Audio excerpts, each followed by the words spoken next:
first time masaksihan ang ganitong klasing pagluto ng binongoy. Baka mamaya ang maunang maluto dyan yung itlog nila, hindi yung binongoy.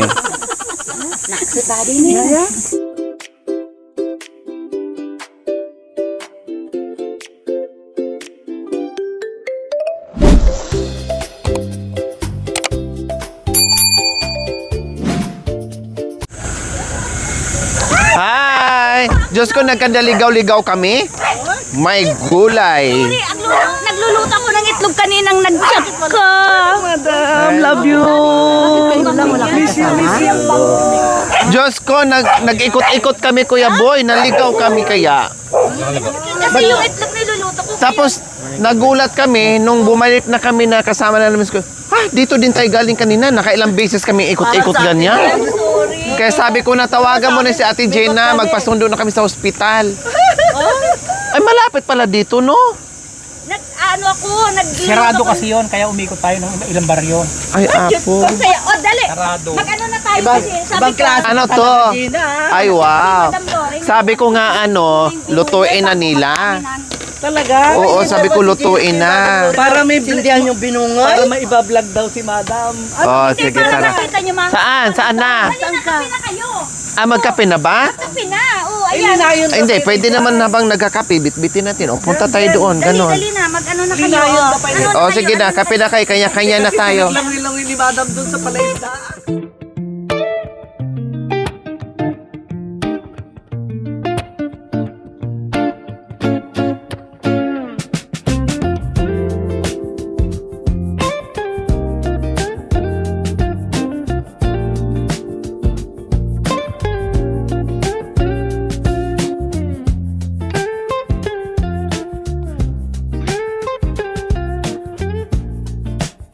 Oh, birthday na Ate Jean. Oh, happy birthday.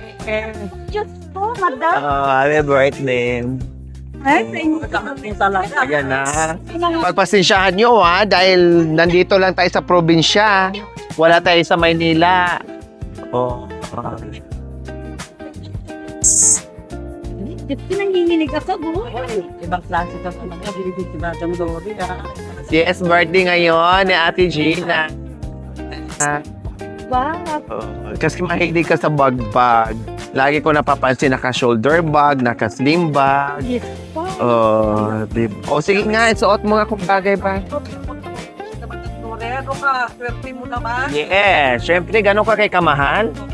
Anong sasabihin ko? Ano sa'yo ba rin? Haba ng hair ko, ganun lang. Ito ba, nagising na. Diba ako nag-LBM? Kailang station?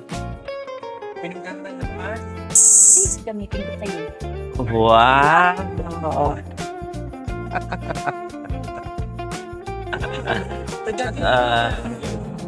Ibang klase yan. Siyempre, para pag nasa US ka na. Oo. Yeah. Isa lang, yung isang original lang na bag ang napili ko sa buhay. Ito na pangalawa, madam. Oh, di bali. Dito lang, alam mo naman kung nasa Amerika lang tayo o kung ibilhan din kita ng bonggesyo. Di ba importante pagkain ka ngayon? Yes, tama. Oh, di ba? Wow, CEO na talaga. Oo, CEO talaga. Bagay na bagay na. Oh, madam na madam. Yan. Birthday niya.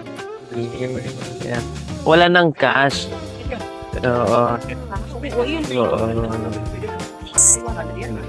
Wow! Puno agad. Ano niya, ang gasolina ng mga garo.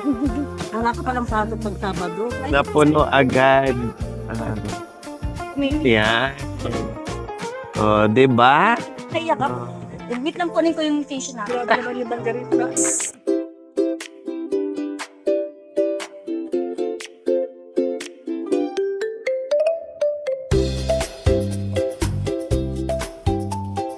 few moments later. Madam, Apo. lupa namin hanggang doon, bukid. Ayun, baba. Wow. Oh, di ba? Malinaw. Ang ganda. Madam na madam talaga siya. Kuya. Yan ang pag-asa. Hindi kami kumakain. Kaya huwag kayong magalit sa amin. Sa likod tayo. Tara. Hi, morning. Nag-ala fiesta. Grabe mga kabayan. Ganyan pala ang pagluto ng first time. First time masaksihan ang ganitong klasing pagluto ng binongoy. Binongi? Oh, binongi sa madaling salita. Oh my gulay. Ang ganda pala. Kahit mainit siya pero mukhang masarap kainin. Rice cake na nakalagay sa bamboo po mga kabayan. So ayan po mga kabayan, nasaksihan po natin kung paano iluto itong espesyal at tradisyon dito sa Pangasinan. Ang binongoy ay isang tradisyon na pagkain mula sa Pangasinan. Ginagawa ito gamit ang malagkit na bigas at gata ng niyog na niluluto sa loob ng kawayan sa ibabaw ng apoy. Isa itong sikat na bamboo rice cake na karaniwang ihahanda tuwing fiesta at espesyal na okasyon. At madalas na sinasabayan ng matamis na coconut jam, kakanggata o hinog na mangga. So ayan po mga kabayan, ang kanilang espesyal na rice cake or binongoy kung tawagin dito sa Pangasinan. Ganon kahirap mga kabayan lutuin, pero for sure 101% no ay masarap na masarap. Mamaya matikman natin ang finished product ng kanilang binongoy. Ayan po mga kabayan.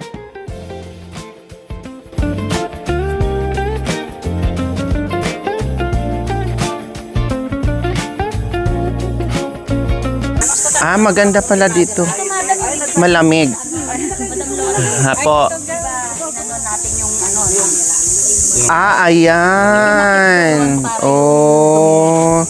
Parang kumbaga sapal kumbaga. Oo, ngayon, yan yung parang lid niya para hindi umano yung dumi. Di ba habang niluluto may mga Para hindi siya madumihan. Dahon ng bayabas. Pwede rin para hindi agad masira. Oo, yung dahon ng bayabas. Ibaba pang takip po. Kanya-kanya. Saka mabango daw, mabango.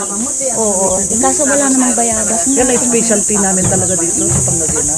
Oo, Bayabas, pwede siguro mabango din yung dahon ng kalamansi. Oo, No. pwede rin, pwede rin. Dahon, pwede rin. Kasi ang bayabas, igaganon mo lang din. Parang itatap mo lang yun eh. Kasi ang main purpose nun, para hindi marumihan nga yung malagkit. Opo, para pag naluto niya, itaktak mo na lang. Saka matrabaho yun. Sobra. Matrabaho ng bongga. Tapos iipit-ipitin pa. Oo, ipit-ipit. Tapos pagluto yun ha, 2 hours. Ngayon yung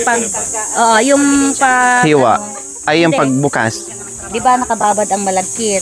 Isa-isayin mo pag ilagay yan sa Oo. sa tube, sa bamboo. Tapos hindi mo pwedeng sinsinin na ganyan. Kailangan alala. Alalay lang. And then isisit na doon, and then yung gata. Bubuhos na isa-isa. Yun ang hindi natin na no. Kaya hindi naman pwedeng Masyadong tatagal. Oo, at saka yung At saka mahangin na ngayon, no? Mainit na. Yun ang technique ng mga kaming. Kailangan 3 or 4 or 5 a.m. in the morning. Kailangan nagkapag-start ka na ng ganyan para walang hangin. Di ba? Hindi Maganda yung luto. Pero okay lang. No problem. At least nakita natin maluluto pa din siya. Yun nga lang pahirapan po mga kabayan. Kawawa yung mga nagluluto kasi mahangin na. meron na naman yan. Pag ano, Baka mamaya ang maunang maluto dyan yung itlog nila, hindi yung binongoy.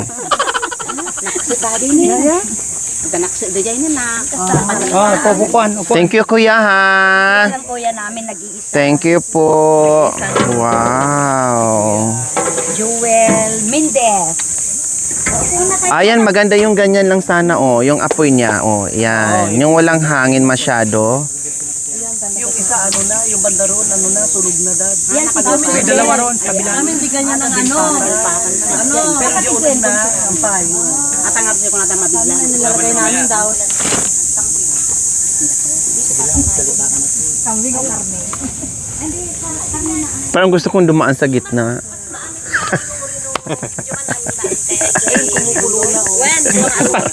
Paglaro mo, babalatan. Bako yung matris ko ang maluto dyan, no? Pag dumaan ka sa gitna. Kasama ka niya na Ate Jane. Si Jane, hali po kayo. Kukuha lang tayo ng video. Wait lang. Mag-iwas.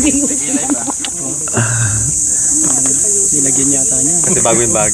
Ano lang po, dadaan lang po tayo sa gitna. Magpapayong ako. Ano? Gitna! Ano po? Opo, dito, dyan sa may kawayan. Dito ka sa kabila, doon ako sa kabila. Sa lubong po tayo Sandali, doon. magpayong ako, madam. Sunog na tayo. Tingnan mo naman. Buti ka pa, maputi ka. Talaga masunog tayo sa gitna. Dahil dito tayo dadaan mismo sa gitna eh. Ewan ko ba kay madam, anong plano niya? Ayaw ko pa, madam, masarap ang kumain ng kanin. Ano ka ba? Malilitsyo tayong dalawa. Hindi, joke lang. Kala ko niluluto. Joke lang, mainit. Hindi natin kakayanin. Pero minsan, may ganyan, nalalata din. Yung nalalata sa loob, hindi maganda ang pagka, pinino. Paano naman malaman yan? Pag naluto na. Tutusokin pa. Kainin na. Hindi mabibiglap. Hindi naman yan, kamag-anak mo yung mga yan. Oo, kamag-anak. Mga waterboys ko yung mga yan. So ayan po mga kabayan, dagdag na naman ng kawayan. O, di ba? Kaya maringa siya at maapoy dahil kawayan eh. No, madaling kainin ng apoy mga kabayan. Ayan no. Saka alala lang din po yung ano niya, yung init kumbaga na hindi siya nakadirect doon sa mismong apoy. Grabe naman, parang nasa fiesta tayo. Oh, para tayong fiesta. Ako naman seryoso ka kaninang pupunta tayo doon. Gusto niyo. Sa gitna po, hindi natin kakayanin. Kaya masarap ang Kinuha kumain. naman ni Gina yung payo. Ano ka ba, Gina? Doon kayo sa gitna. Hindi, akala ko dadaan kami Ang init iikot na yan. gano'n. Ang init. Opo, sobra. Dito nga, di ba? Ramdam natin yung init. Damdam pa natin, nandito na. Yung puti-puti na yon, ano na siya, kumukulo na yan, madami. Ah. Di ba? Gumaganon na. Ano na yan. Saka yung iba nagkulay brown na yung top niya. Lalo sa kabila, ang nangitim na. Nog-nog. Ang masarap niyan, gusto ko yan, pag bagong luto talaga, madam. Mainit-init pa po. Sunog ng kaunti. Oh, wow. Yung tutong. Yan ang paborito ni madam, kaya una. Yes, yung tutong. Lapanin Tutong. Lapangin yung tutong. sa kabila. Masarap pa yan, ano? Gawing champurado. Yan ang lutong champurado. Pero matamis na po yan, Ate Jane. Maalat na may gata. Ay, kunting alat lang naman kasi nilagyan. Asin. Kasi ang pilit yan, madam, pag kinakain, kung gusto mo Ano lang, gata with asin, ganun lang. Magdala na lang tayo ng asukal. Pero alam mo, meron yan na yung lasik. Isawak. Katiba. Kaso ang laking trabaho nun. Matagal. Gusto mong magluto, Kuya Boy? Yung katiba. Katiba. Wag na. Wag na. Maganda nga yan, medyo maalat-alat. Lalo na sa coffee. Para hindi siya nakakaumay. Kasi yan ang ano niya, gataan din lagyan mo ng asin. Meron na, simplado na. Oo. Ganun lang pala ang timpla niya. Yung gata, madam, doon mo na timplahin ng asin. Opo. Pero kailangan alalay lang kasi pangit naman pag maalat. Sa ibang bansa naman, sa Malaysia, alam ko originated sa Malaysia yan. hindi. Meron. May lutoan na talaga silang bakal. Bakal na. Bakal na talaga yung lutoan nila. And then may pinapalaman sila sa loob na parang, yun sinasabi ni Kuya Boy, yung katiba. Katiba. Ang sarap. Sarap po. Sa atin kasi, Pero tingnan mo yung trabaho dyan yung pag-ipit lang nilang ganun na. Ang ganda ng pagka-ipit nila. Oh. Ano yung pinang-ipit nila dyan? Yung pan? Alambre. Ang galing. Ang ganda ng pagkagawa nila. No? Talaga nakasit up yung ano. Kasi may posibilidad na magiba. Hindi Opo. dito kami nagluto nung New Year. Kaya sabi ko sa kay Kuya, Ganyan daw, mas mahaba pa dyan kasi mga kapitbahay, meron din. kay Kuya, doon na lang ulit iluluto, sabi ko. Maluwag kasi ang yard niyo, Jen. Tsaka marami kayong putag, yung mga ganyang drive na. Walang problema pag dato. Walang problema. Kaya nga kahit mawala na tayo ng gasol, halimbawa lang. Pulot ka lang dito. Tsaka ang dami yung ano, kahoy, no? Ayan o. Malilibang ako sa ganyan. Kakaipon, kakukuha ng mga kahoy. Mananawa ka, ikaw Pag mananawa. yung masipag lang sila, madam, sarap ng buhay. Opo, sobra. Libre na ng kahoy. Lahat na. Salamat sa tatay namin. Hindi ang nagtanim lahat. Tsaka may iniwan sa inyo na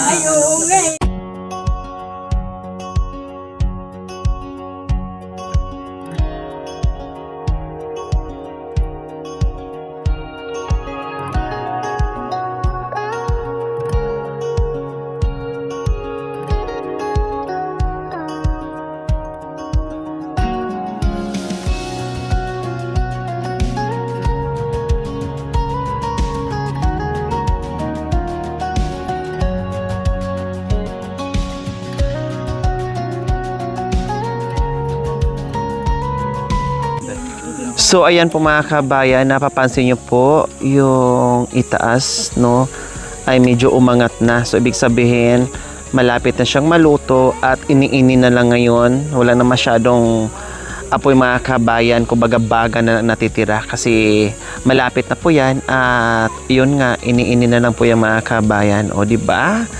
So, 2 oras, biro nyo po mga kabayan. Yan ang senaryo sa pagluluto ng rice cake or binungoy po mga kabayan na talagang napakainit talaga. Hindi pwedeng mga babae dyan mga kabayan, kailangan mga barako ang magluto dyan para kakayanin yung init or apoy na napakainit po talaga mga kabayan. Pero, Diyos ko, parang natatakam ako mga kabayan. Oh, ayan. Dahil napapansin nyo po, nakikita nyo po, ay umalsa na. Malapit na po talaga maluluto mga kabayan. Kaya salamat sa lahat ng mga boys dyan. No, kay tatay, kay kuya, na talagang grabe yung ating pagdating dito mga kabayan, bunggisios.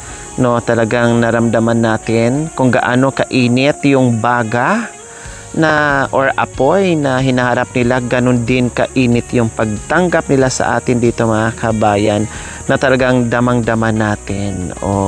Hindi alintana sa kanila yung init ng apoy, basta mapatikim lang nila sa kanilang bisita mga kabayan. So thank you mga boys, thank you so much. Matikman ko rin ang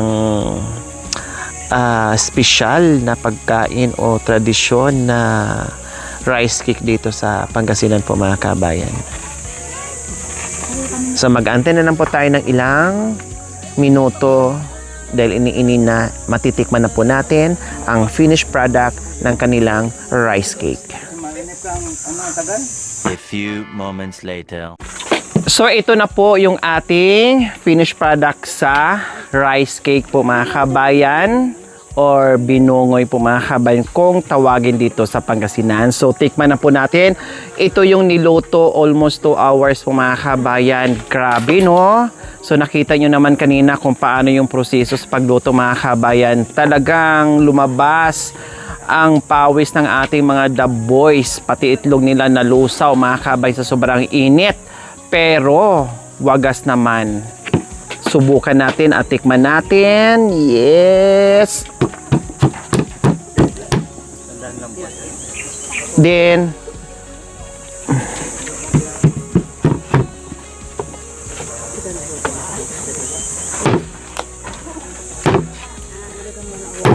yan. Ayan po mga kabayan. O diba? So yummy. Yes. Matitikman na natin. Okay. So ayan po mga kabayan. Diyos ko, sa amoy pa lang ay masarap na. Mainit kasi kaya kunti lang muna. Tikman natin. Ito na po mga kabayan.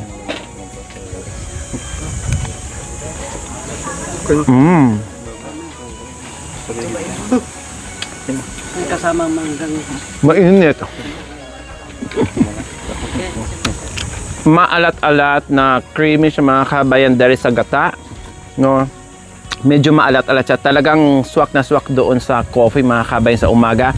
Lalo na doon lalabas ang sarap mga kabayan kapag partner mo siya ng kape sa umaga mga kabayan. Perfect. Try mo pa dyan, madam. Masarap ito. Try mo. Ito. Okay. So, mayroon palang pa-twist mga kabayan. Binongoy plus mangga.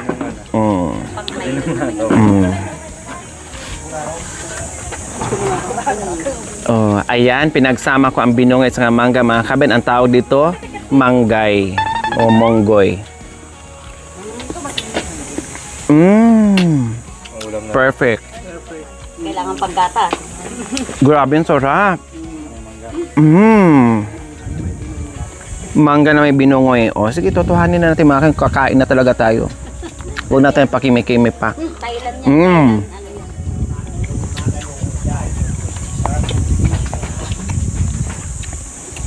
So, ito pala mga kabayan, no? First time ko makatikim ng ganito.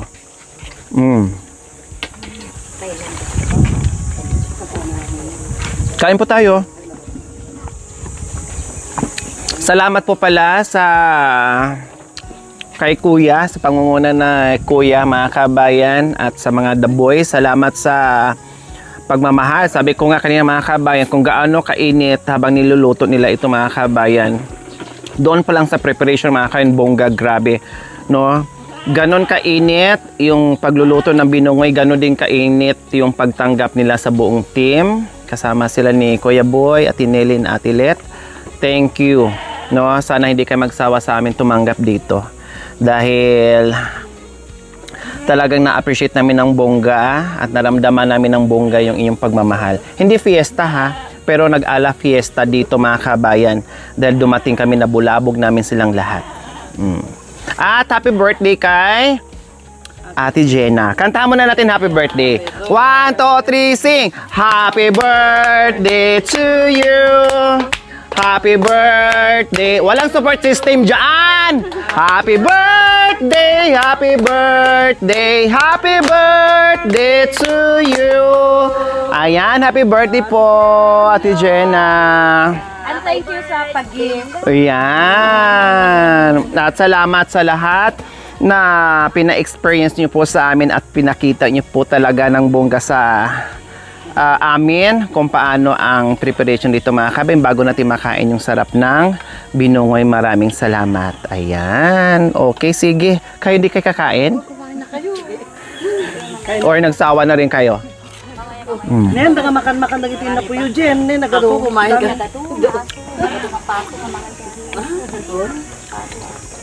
Mainit pa kasi mga kabayan eh. Mas matagal yan, madam, pagbaon na kapatid natin. Kami nga, hindi nga namin makain yan sa inyo. Ayun ang gusto ko kumain kami. Masarap na yan pag ano yan. Mas bongga siya kapag may tutong-tutong. Oo, yun. Tama. Ito oh. Tagalong kami pumunta dito. Alam mo yan, tatlong sa ako eh.